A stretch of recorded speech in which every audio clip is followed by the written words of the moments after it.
Okay. I think I finally made it out there. Get this put away. Now let's see what this really is. Good thing I got out of that temple before the whole fucking thing collapsed. So this is supposed to be the answer to the mystery. Henry Hatsworth in the puzzling adventure. Hello everyone, I'm Atticus. Today we are going to talk about, well, Henry Hatsworth in the puzzling adventure. No case, sadly. There was a buy two get one free thing going on at GameStop, and they were getting rid of a lot of stuff really cheap, so I got some old DS games that I never got around to picking up that I had slight interest in. Henry Hatsworth, I've heard good things about it. And, well, for basically $2.99, it was basically a steal. So, is Henry's Hatsworth an interesting game, or is it just something that sure fell flat on its face at the beginning of the DS? It is a very interesting game. It's an eventual platformer side-scroll, but there's a twist.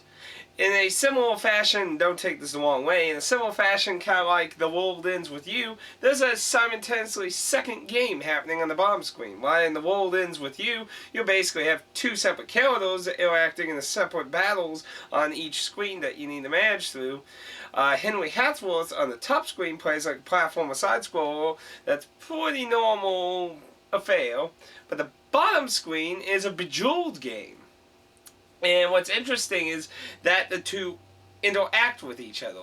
Basically, enemies and things you kill get thrown into the puzzle dimension, which is down below. But however, you need to defeat them in this puzzle form to truly banish them from the real world. Because apparently long ago, another dimension full of witches and money existed alongside our world, until one day it was sealed away by ancient gentleman powers of a golden magical suit. Yeah, this story's kind of batshit crazy. Anyway, you can also activate power-ups, get health, and extra lives in the puzzle mode. And the power-ups and things can affect not only the puzzle mode, but also affect in the actual journey. So activating certain things can be beneficial in either puzzle or the actual platforming segment. If you fail to get rid of the enemy blocks that are formed after fallen foes in the puzzle mode, they will come as a block and try to murder you still. You can still kill them, so it's not like I'm permanently screwed, but I think the idea is if it gets so out of control, you have so many enemies trying to murder you, it's like basically Tetris collapsing on you instead of being pounded into the ceiling. So it's a very, very odd game. Henry Hatsworth himself is a British gent to all the greatest powers of the universe. He's an old gentleman in pretty stereotypical Britishness. But with the magical hat he finds at the beginning of the game, he can return to his youthful self in the hunts of the jungle. And powering up the special super meter on the side by doing the puzzle mode more, you can even achieve one more level of a super British robot master for super tea time.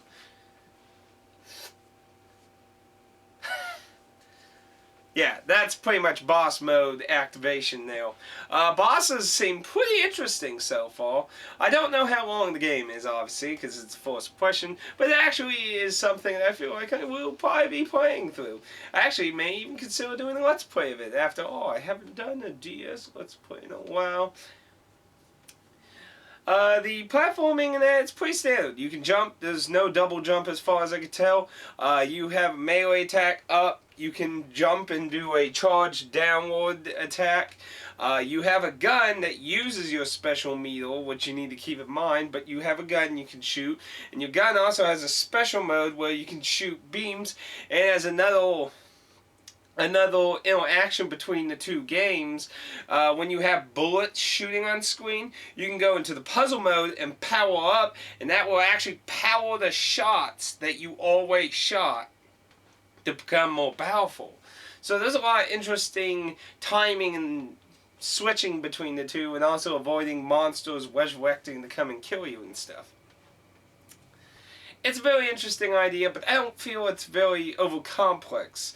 And then you gather treasure ore through your journey, and you can use treasure ore to increase and benefit your character, like more attack, more health, slow meter drain, because you can only be puzzle mode so long, and if you solve the puzzle you gain power, but once you run out you're kicked out, and the only way is for it to either naturally grow slowly, or by attacking the enemies that came from the puzzle dimension, because that's probably the most horrifying place in the world. Along your journey, Henry Hatsworth has his Henry Hatsworth little rival, which ain't named Henry Hatsworth. He might as well be the Mad How, to be honest, but that ain't his name either. I'm not gonna try. One annoyance with the game is talking. You know, like Sims and stuff, where those the kind of sounds and stuff. Well, Henry Hatsworth has one, and like Hatsworth himself is like boom, boom, kind of British mumbling and that. His assistant is annoying as fuck. His sound effects annoying. His rival's okay. So I mean that's kind of a maybe if they did a little less grunting constantly while they talked, it'd be a little better. But that's a minor complaint. Overall, Henry Hatsworth is a really interesting game so far. I've only gotten 2 bosses down in that. And I'm not quite sure if there's going to be a shitload of powers or additional things. I hope so. I hope it keeps a process of involving the gameplay as it goes. I think games like Catherine that did an excellent job in continuing introducing new elements while the game kept going, instead of just like, here's everything in like 25 minutes and there you go, bam, let loose and nothing ever changes and you do the exact same thing for the rest of the freaking game. I mean, it's really hard to introduce all the elements and keep it interesting the entire gameplay. It's not possible, but it's certainly a challenge. When you introduce elements throughout the game, it definitely helps the flow. So, hopefully elements maybe like double jumping or other abilities might be introduced. After all, you are collecting a suit that's supposed to save the world, so perhaps each piece will enhance beneficial effects, possibly. This game also notably was created by the creator of World of Goo, which was an indie hit on the PC front. While Henry Hatsworth was published by EA, I believe. Let me double check that. I'm pretty sure. Yeah, EA published Henry Hatsworth, but the person who created it was the creator of World of Goo. So if that interests you, that's good. The art style of the game features a very simplistic, chibi-ish kind of thing, which I guess is kind of weird when you think about with British people. Chibi British people.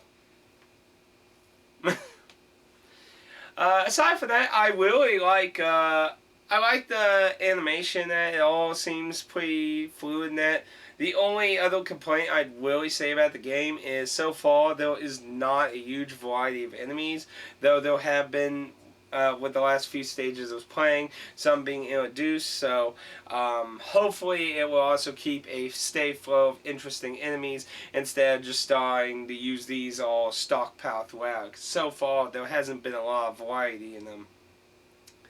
But yeah. Only time will tell. If you're actually interested in seeing me play Henry Hatsworth as a Let's Play, let me know, because it actually is pretty interesting. I think it would be an interesting Let's Play to watch. Anyway, those are my thoughts. My first impression of Henry Hatsworth.